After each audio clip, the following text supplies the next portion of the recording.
The following is a presentation of Playfly Sports Properties. Man, I got it my hand in my bag. Buckeyes and trying to turn to the goal line. Puts the football over. Cause man, I got it swag. Man, I got it swag. My Hands to Gaffney. He's in. You know I'm popping tags. Bad snap. Bobble. Scooped up. Here come the Spartans. Down the sideline. Racing into the end zone. He hits it! He hits it! He's in!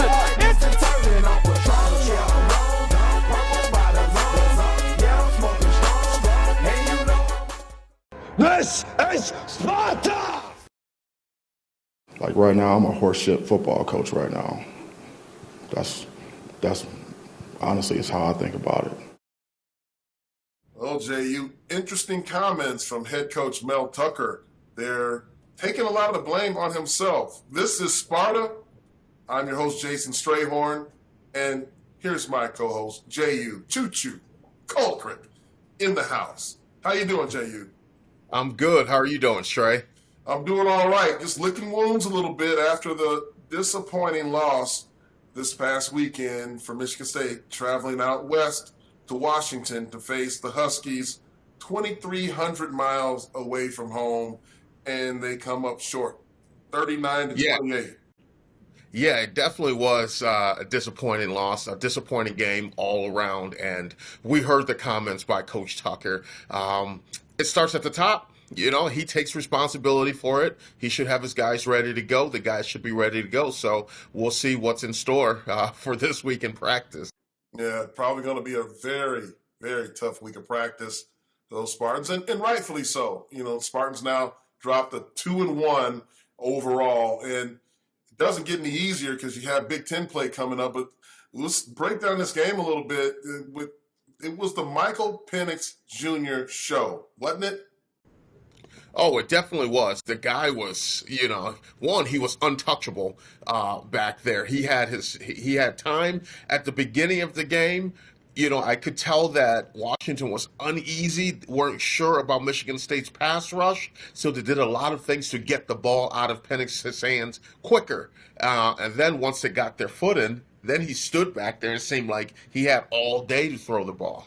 Yeah, it did. I mean, seemed like you said, he was reading a book back there, camping out, eating hot dogs while he surveyed the field and found his open receivers. Yeah, it was. The pass rush did not seem to be there. I don't know I don't know where exactly it went off. I don't know if Washington's O-line's that good. But we have to take a step back and give credit to Washington, give credit to their fans, because being there on the sidelines, it was loud in that stadium. And when we get into the offense and the offensive line play, we can talk more about the crowd noise and what effect it had on them. But, going from there, back to the defense there, we just couldn't get anything going from the pass rush standpoint of things. Jacob Slade didn't make the road trip. He's the all-star, highly regarded defensive tackle in the middle. Do you think that had any effect on the pass rush being a coordinated attempt for all four guys that are rushing the passer?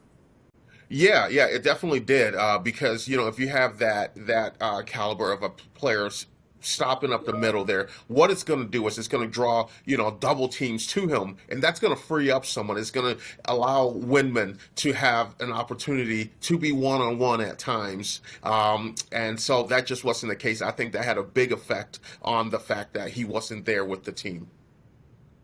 Well, we're going to right now get into the MSU Game Day statistical breakdown presented by IHOP.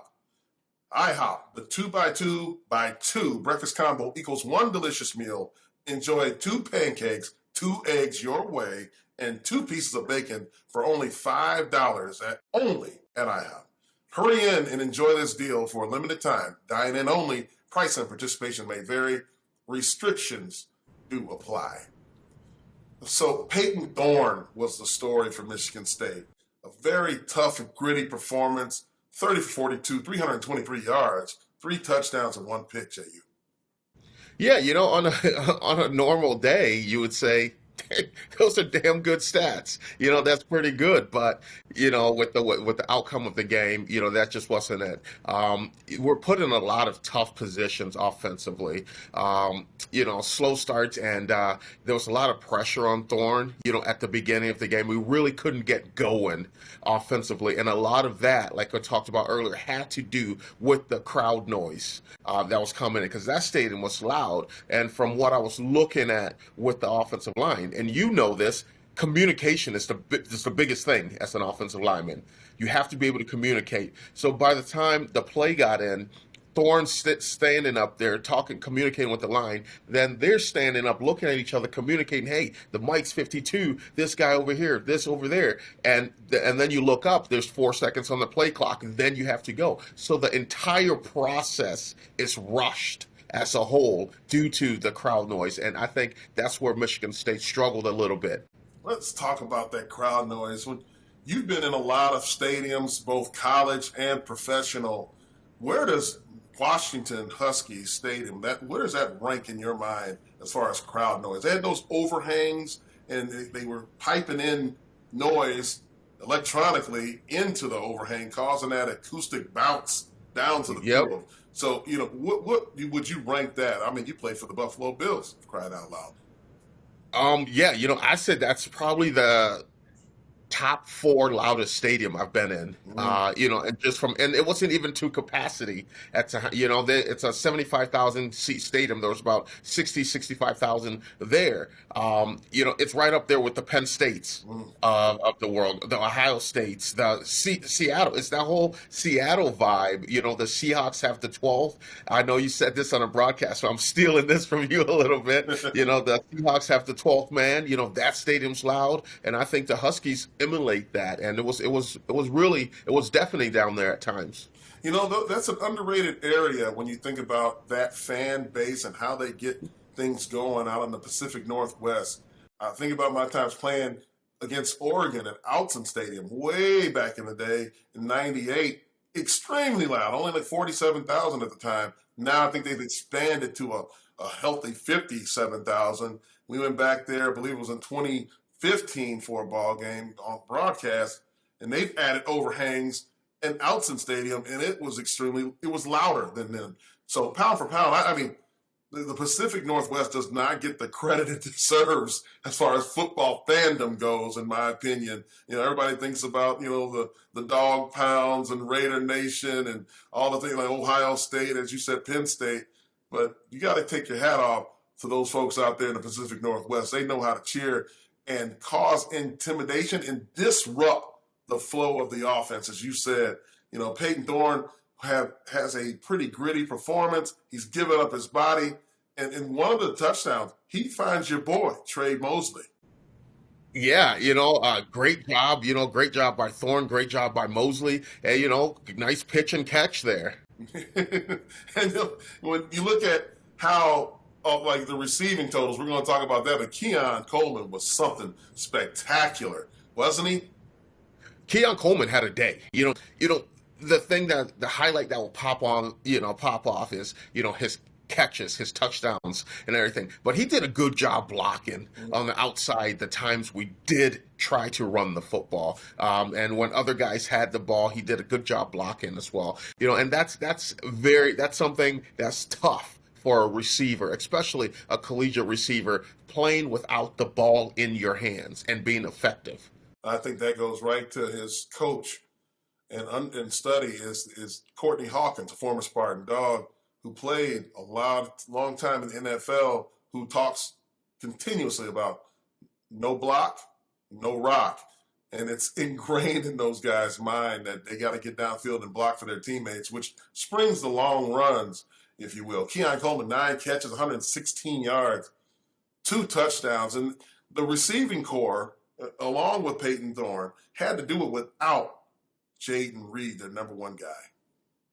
Yeah, that was a big blow for the Spartans. Reed not being there, just being that guy to draw extra attention to him, to free things up a little bit. That was a big blow for him. But, rather miss him in a non-conference game and get him ready for Big Ten play like we're having opening up this week. Yeah, I think that was a wise move. You had no Jaden Reed, you had no Jacob Slade on the trip. Michigan State did find other receivers, other weapons. Daniel Barker standing tall, 7 catches for 69 yards for the tight end transfer out of Illinois.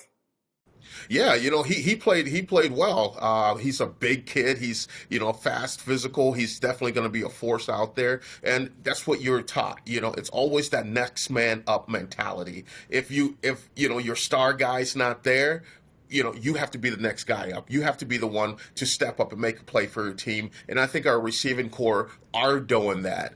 It's tough because any of those guys can go off at any game.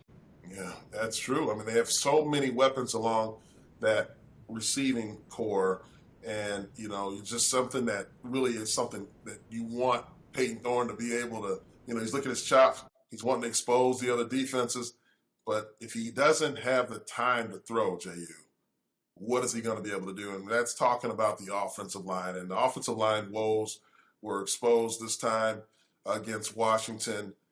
Not much time, a lot of pressure, especially in the first half, and there was no room to run for the running backs. The killer bees weren't able to get off, were they? No, they were not.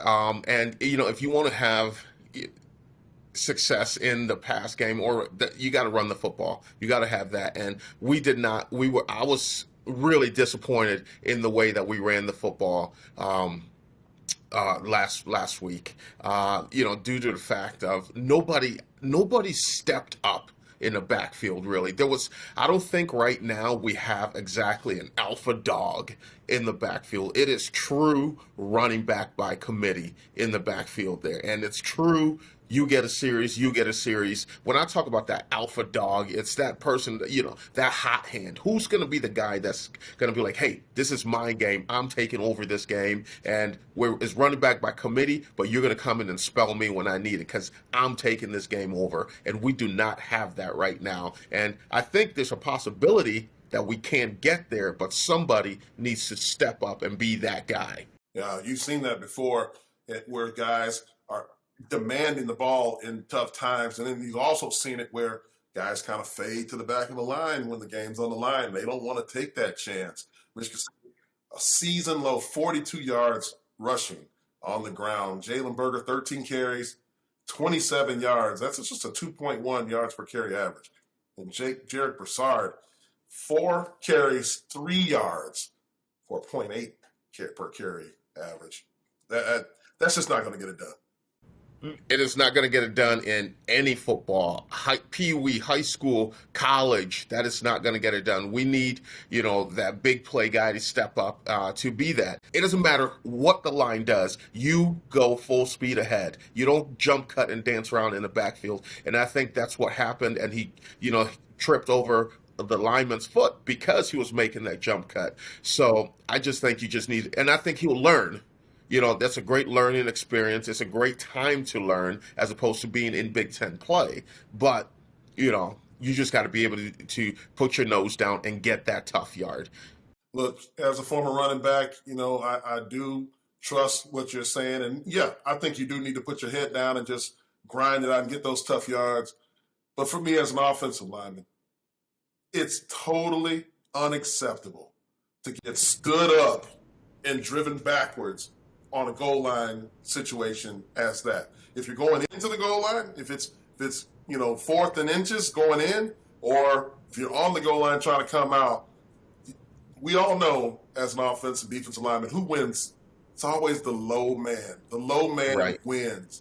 So in those scenarios, you will see guys in a 4-point stance. That's with both hands on the ground and basically submarine diving just to reestablish that line of scrimmage. You have to be that intense down there. There should be no physical way on earth that someone can get under your pads, stand you up, and drive you back into the running back's lap, forcing the cut. Because I think that's the thing now. If you're choo-choo, and I'm getting driven back, he's going to just he's going to roll like up on the back of my leg. So you'll learn not to ever do that again. Break that plane coming out of the end zone. Yeah, and maybe you can only play Monday morning quarterback, but something that, I'm starting to see as, you look more at these backs, and I said earlier, there is no alpha dog between the two. Berger has, tremendous talent. He's going to be good. He's going to be special. Broussard's going to be good. He's going to be special. But I think that X factor in the backfield is Elijah Collins. I think so. I think, the week previous, he had a little bit of a coming out party again, another sighting of him. And yet, last game against Washington, he was in there when we're throwing in to get you out of that situation. And then you can put your backs, your more flashy backs in. And running back by committee, you got to know your role. If your role is being the bruiser, the go-getter, tough yard guy, you embrace that and you go after that. So I think he could be the X factor in the backfield. Great point there. Elijah Collins got in only one carry for 1 yard, but for one touchdown. So that's right. What you could do in that scenario, right? Elijah Collins, a guy who has experience, almost had 1,000 yards 2 years ago for the Spartans, now finds himself in a role where he's trying to compete for more carries. Jehuu? But my thing is this now. My thought process is this. You're on the 1 yard line going in for a touchdown, and you have faith that Elijah Collins will be the one to push and get that. When you're in your own 1 yard going out, you should have faith Elijah Collins will be the one to get you out of that as well. That logic makes sense. It really does. And I bet when they look at this tape, they break it down, offensive coordinator Jay Johnson will see that, along with Mel Tucker, the head coach. He talked about it when they reviewed the film as a team, that it was death by inches. There was a lot of guys, it was a misalignment here, one offensive lineman there, that didn't run the correct route. There was a lot of things that they would see that made them sick to their stomach, because it was always one or two guys away from making the play actually work. And that's all it takes, Jehuu, for a whole play to break down and for you to get down as they were 22-0 early on in the ball game. Yeah, and you just said one or two guys that all sports. You have kids playing basketball, football, volleyball, everything like that. Basketball, you go in and one guy doesn't do something, the point guard can just pull it out and reset the play. Volleyball, you have 3 hits to get it over the net. Football, it takes 11 guys to do their specific assignment for 5 seconds for one play to work. There is no reset. There is no, second chance on a play. So that's the thing. You have to get all 11 guys working in unison to achieve a play. So that's why football is the ultimate team game. That's why football is the game that it takes every single person on the team to be successful. So if one guy's not doing it, that's not going to work for the team. So you got to find the person that's going to be able to do it, and that's why I say consistency in the game of football. That's why we love the game of football, because it's a lot like life. You can't reset it. Once the day starts, you can't get that time back, right? You have to execute. Exactly. You have to be where your feet are at. That's something that Coach Saban always used to say, still says it. Be where your feet are at. Be in the moment. That's what that means. And execute to your utmost ability. When we look at what happened on the defensive side of the ball, you hear what Coach Mel Tucker said in the opening press conference comments. They sat as a team, Jehuu, right after the ball game on Monday morning and watched the game on film in continual mode. They didn't take a couple of clips out. They watched it as it played out as a team. How do you think that bodes for them being able to absorb what's going on, and do you think they're going to be able to rebound from what they saw? I think the biggest thing is of watching it as a team, as opposed to, because traditionally you break up, you go to your position group to watch the film, and you don't really see that, and you can have that. Oh man, it's okay, man. This person didn't do that. That little talk in your position group because you want to lift each other up. But when you watch it as a team, there's that sense of accountability that comes into play. That sense of where you can stand up and that I call it man in the mirror reflection, where you can look up and be like, oh, that's on me. That's my bad. I will fix that. But you know what? With this game, everything, like Trey Mosley said in the post game, all the goals are still ahead of them. Yes. You can still have one loss and still be, in contention for the college football playoffs. You can have, you can still win the Big Ten. All those things are still ahead of them. It's better to lose it now than it is when it really counts in Big Ten play. So maybe we could be sitting back and looking at this game and saying that may be the defining moment in Spartan football for this season. That loss may be the defining game for Michigan State. That's when they said, okay, this is where we need to work on. We were exposed here, here, and here. Now let's be able to pick it up and make those changes and get going. Speaking of that, you're absolutely spot on there, Jehuu. When you talk about their exposure, and a year ago being ranked 130th in the nation in pass defense, it looked like things were fixed against Western Michigan and Akron. But when you go against a formidable opponent, I know they weren't ranked, Washington Huskies, but we know they should have been ranked. That's a very good football team. But when you go against a team that's a Power 5 team and a very well-coached team with talent, you're exposed. And that defensive secondary, okay, this is an area of concern that Mel Tucker took upon himself when he lost cornerbacks coach to Georgia Tech to now say, hey, I'm not hiring a cornerbacks coach. I'm going to step into this role. He's taking the blame right now because he's saying, that's my position.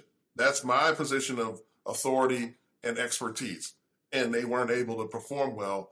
And he talked about personnel changes coming. What say you to that, Jehuu?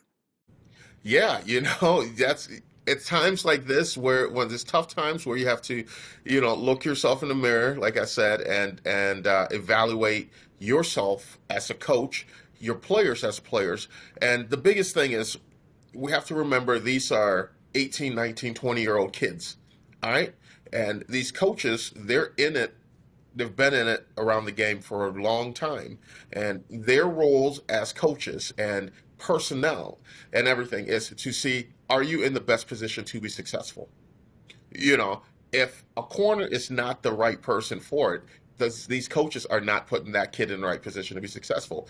Being a cornerback, you have to have that swag about you. Look, you got a guy like Deion Sanders. He's flamboyant, over the top, but you have to have that if you play that position, because it's one of the most loneliest positions on the field, because you're really on an island.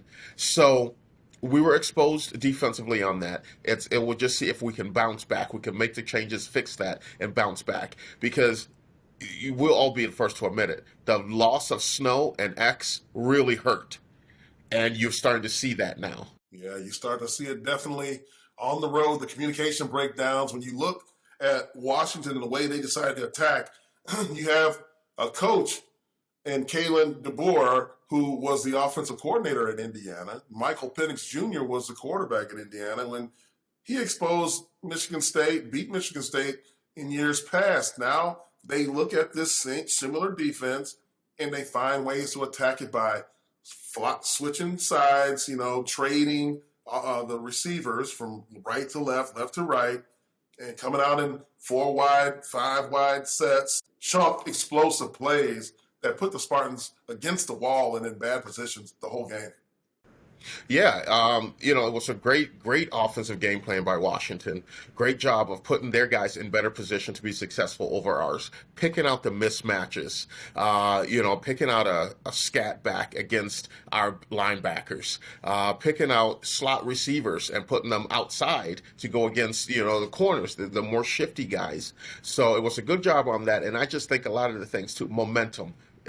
Football's a game of momentum, and I think it really killed us, that drive at the end of the second half, of the first half, that with 50 seconds left, they marched down and scored. That was a momentum killer in a way too, because Spartans, we scored, we stopped them. We're going to be down 14 going into the half. You get the ball to start the second half, and that could have changed the landscape of the game. But that score really affected it. Yeah, coming right after the safety, after the big goal line stands, and as you know, on that sideline, you were there.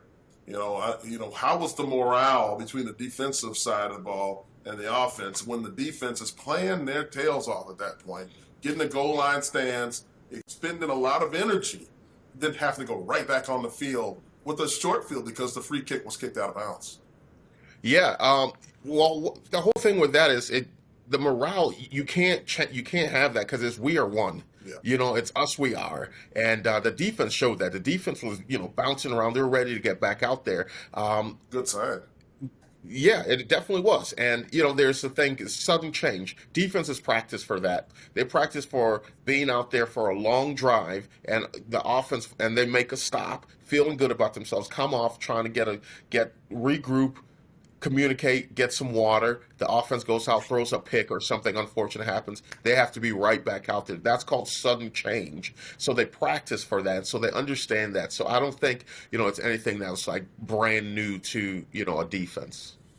Talking a lot about sleep banking going into this ball game and going out. You had talked a little bit last week about, hey, look, in the NFL, teams travel 2 days before kickoff to get acclimated when you're going west or a far trip to the east, whichever way you're going.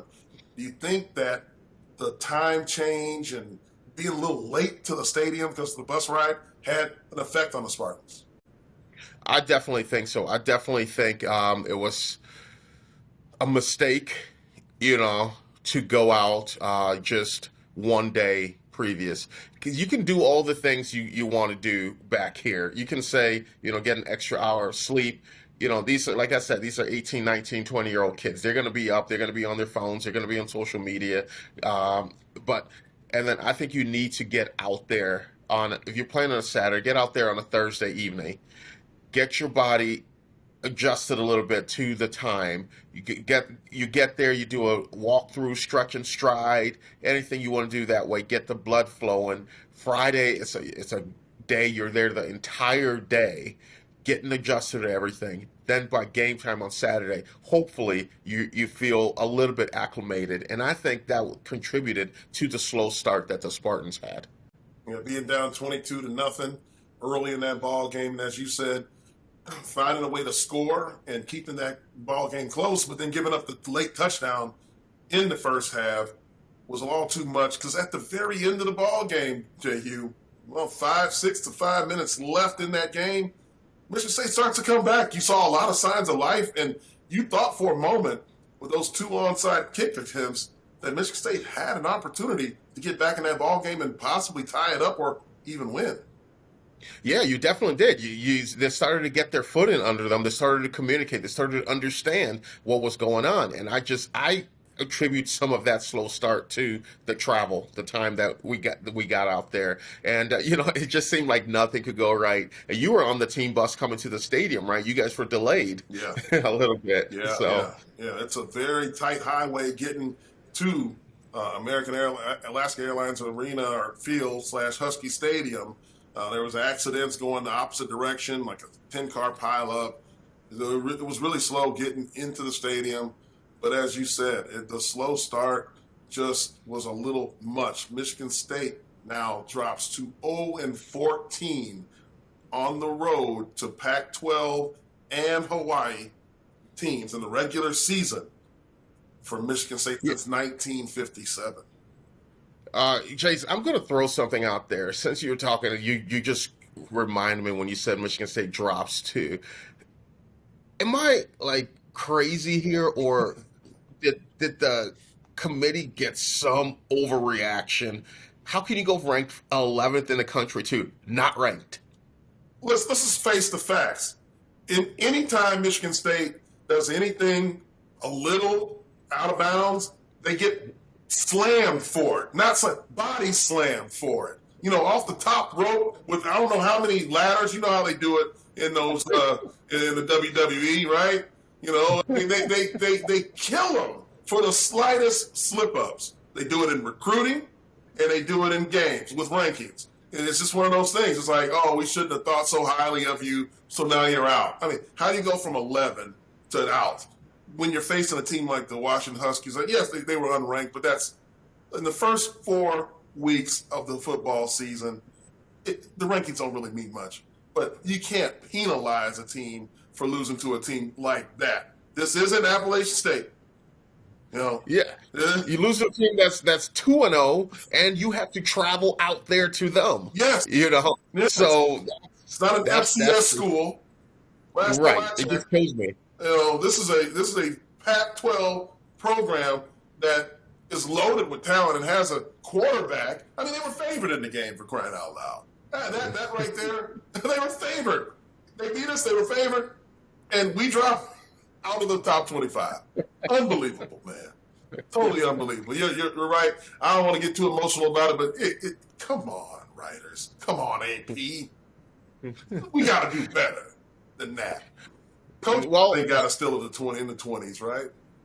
Speaking of doing better, I think you're going to see a better Michigan State team this week coming up. Big Ten opener against Minnesota in the Woodshed. I expect the Woodshed to be rocking. I expect practice to be crazy and tough. I think Coach Tucker's going to challenge the team to be comfortable being uncomfortable this week, and I think it's going to translate to the game this week. Deep end's got to show up. As you've seen a week ago on the road, Spartans traveled well. They traveled well, but all those fans that were there at the stadium and watched it on television, I don't know if you got the same sense of the noise level and how it disrupted our offense on the road. The deep end and the rest of Spartan Nation got to do the same thing against P.J. Fleck and his Minnesota Golden Gophers as they come in trying to roll that boat in Spartan Stadium. We can't have that in the Woodshed, can we, Jehuu?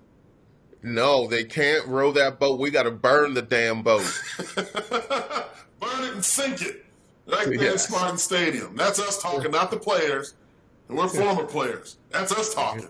But that's what's going to have to happen. We got to have a collective effort. It's got to be complementary football all the way around the ball. Offense, defense, and special teams. This is what we did not see a week ago, right, in Washington.